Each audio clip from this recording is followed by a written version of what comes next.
Graça e paz. Eu gostaria de ler o texto no livro de Lucas, capítulo 15, a partir do verso 11. Eu vou encurtar, porque o assunto, ele, na verdade, traz sobre nós um leque enorme para falarmos sobre o que eu quero dizer nesse momento. Certo homem tinha 2 filhos. O mais moço deles disse ao pai: Pai, dai-me a parte dos bens que me cabe. E ele lhe repartiu os haveres. Passado não muitos dias, o filho mais moço, ajuntando tudo que era seu, partiu para uma terra distante e lá dissipou todos os seus bens, vivendo dissolutamente.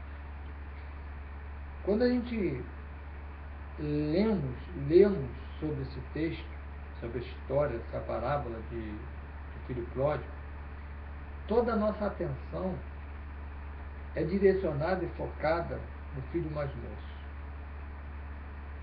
Infelizmente, muitos que escutam essa mensagem ainda não entenderam de fato a história dessa parábola. Talvez muitos vão me questionar dizendo se eu já achei a fórmula. Na realidade não foi.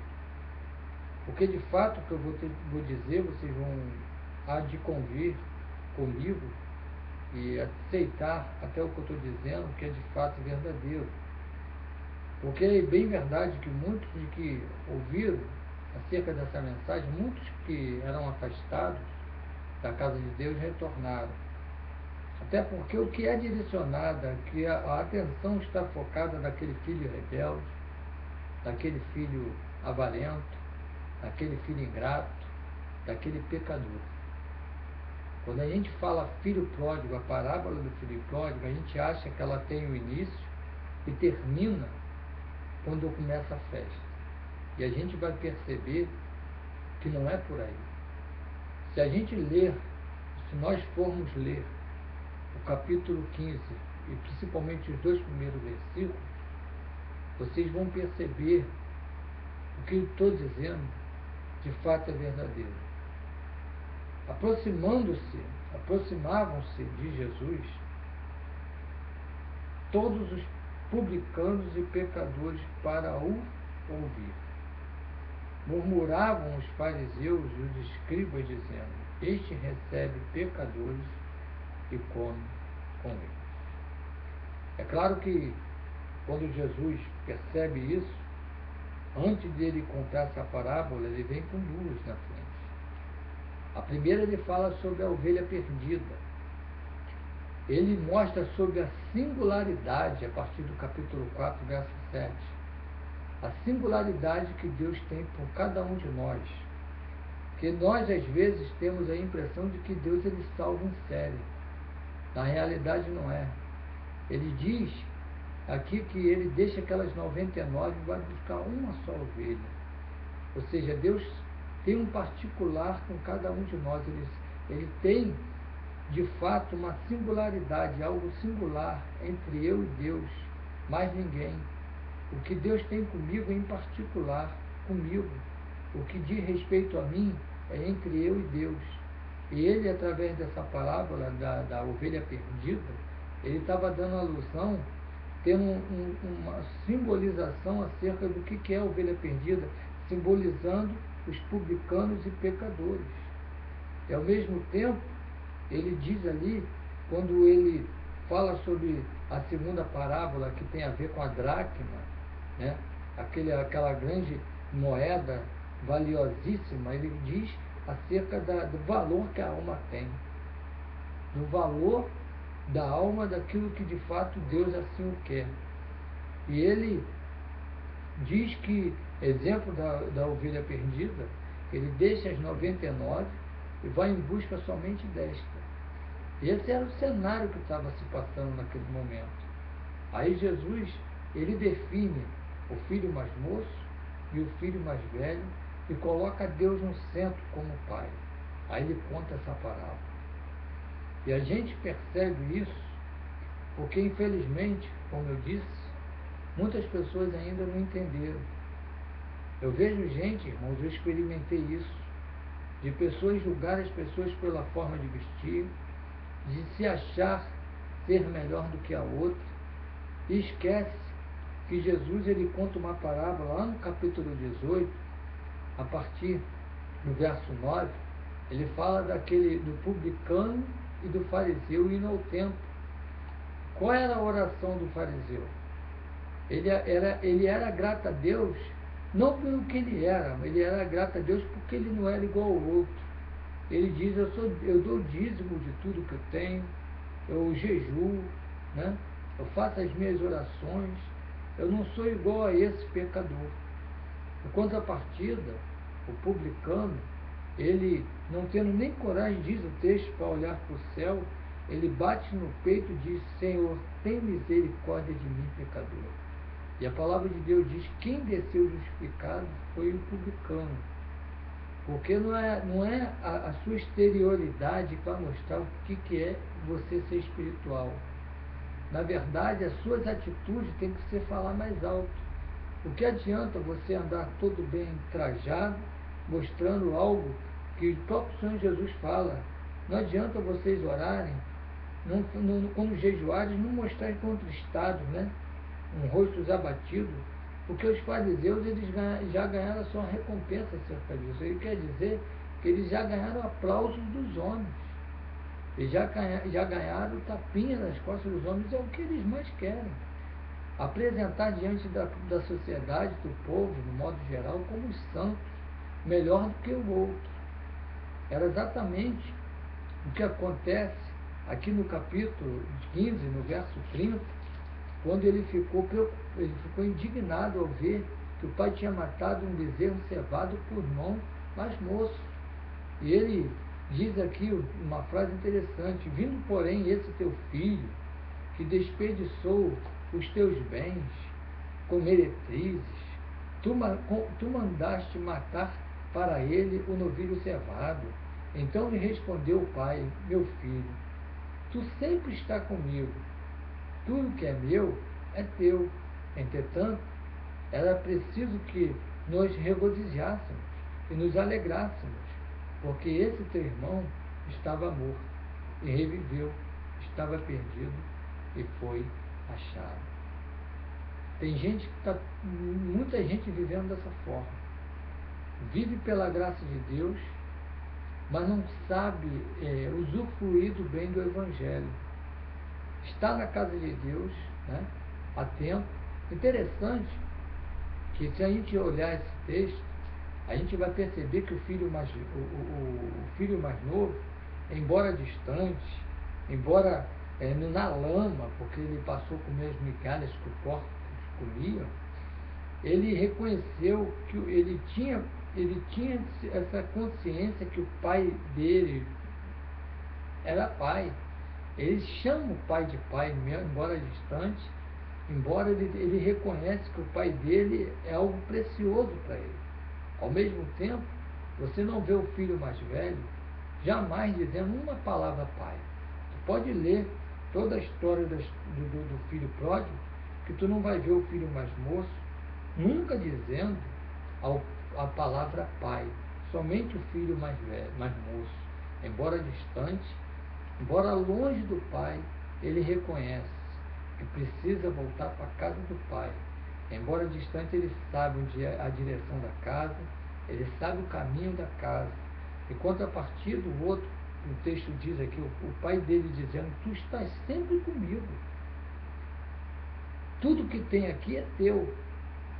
Mas ele está tão preocupado em julgar o outro, em mostrar para Deus e para o pai que é melhor do que o outro, em contrapartida não tem coragem de reconhecer que precisa mudar, mas ele se acha, porque ele tem na mente dele, no coração dele, que ele é mais espiritual do que o outro, ele não compreende e não usufrui daquilo que é dele. Aí o outro, que embora tomou, dissipou, acabou com tudo que era bem daquilo que lhe pertencia, mas recebeu da graça de Deus, do Pai, o bezerro cevado. Em contrapartida, o outro simplesmente não sabia usufruir do bem que tinha, daquilo que de fato era dele, mas não sabia usufruir. Tem gente hoje que está vivendo na graça de Deus, do Evangelho, mas está vegetando, porque não sabe usufruir, está muito mais preocupado em mostrar a sua exterioridade, a estética, né? A estética de Caim, no sacrifício, olhando aquilo do sacrifício do irmão e comparando, que era só aquilo que era do exterior, né? E não adianta, meu querido, simplesmente nós acharmos que estamos fazendo simplesmente o bem, mas para encher nosso ego. Como o próprio Senhor Jesus falou, os fariseus eles recebiam aquilo que era o aplauso humano, né? Se você quer fazer alguma coisa para agradar a Deus, faça em secreto. Deixe que o teu pai assim o reconhece, né? Deixe que o teu pai se agrade daquilo que tu faz. Não adianta nós querermos mostrarmos às pessoas que somos mais espirituais do que os outros, dizermos que somos mais conhecedores do que os outros. Era o que os fariseus viviam. Se achava o pedigree religioso judaico e olhava e dizia, ele come e bebe com eles. Foi exatamente a festa que o pai do filho pródigo estava fazendo com o irmão. A festa na qual os fariseus não queriam fazer parte, muito menos o filho mais velho. Dessa festa eu não participo, nesse lugar eu não entro. Ele simplesmente quer para ele. Tem gente hoje, quando eu falo que não entendeu, que se acha mais espiritual do que o outro. Ele acha que o irmão que usa camiseta não é apto para estar no reino, né? Eles fecham a janela do céu para o outro, né? Um dia desse, eu já disse isso, uma pessoa me disse, por me ver de camiseta, que eu estava fora dos padrões do que a igreja assim representa. Aí eu falei, meu querido, não vai ser o meu exterior que vai mostrar o grau da minha espiritualidade, né? Tem gente que prega com a boca fechada. As próprias atitudes do homem denunciam se ele de fato, verdadeiramente é servo ou não é. Existe a diferença do servo e do ímpio. Agora, triste é quando aquele que está dentro da casa, além de não usufruir daquilo que é direito dele, ele está muito mais preocupado em agradar aos outros e fazer a oração do publicano, do pecador e do fariseu, quando ele fala aquela oração, graças te dou, que não sou igual a esse pecador.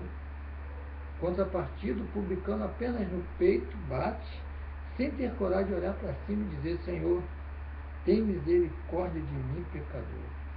E diz a palavra que ele desceu justificado, enquanto o fariseu, não. Porque o que justifica a nossa sinceridade diante de Deus.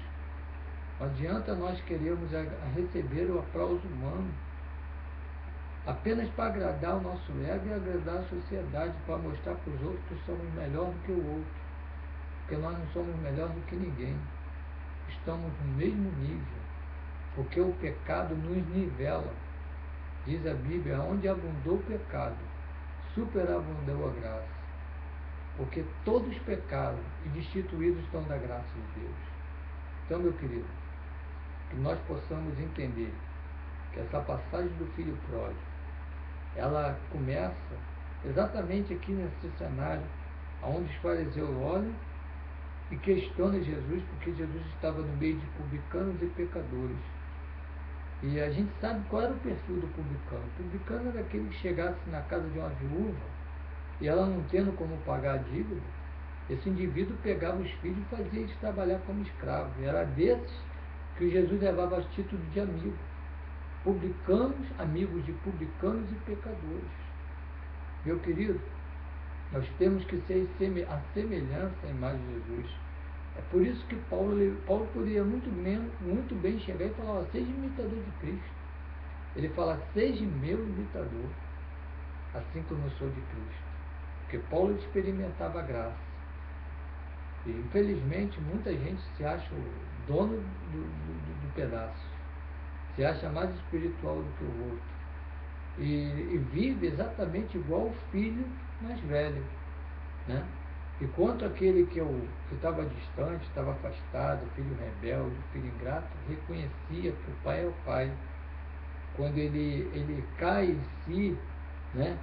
E ele verdadeiramente percebe que ele é dependente do pai, né? E diz a palavra de Deus que ele levantou-se, né? Ele ficou assim, ó, já não sou digno de ser chamado teu filho, trata-me como um dos teus trabalhadores. E ele, quando cai em si, diz, levantar-me-ei, irei ter com meu pai, e lhe direi, Pai, pequei contra o céu e diante de ti, já não sou digno de ser chamado teu filho, trata-me como um dos teus trabalhadores. Isso que é interessante.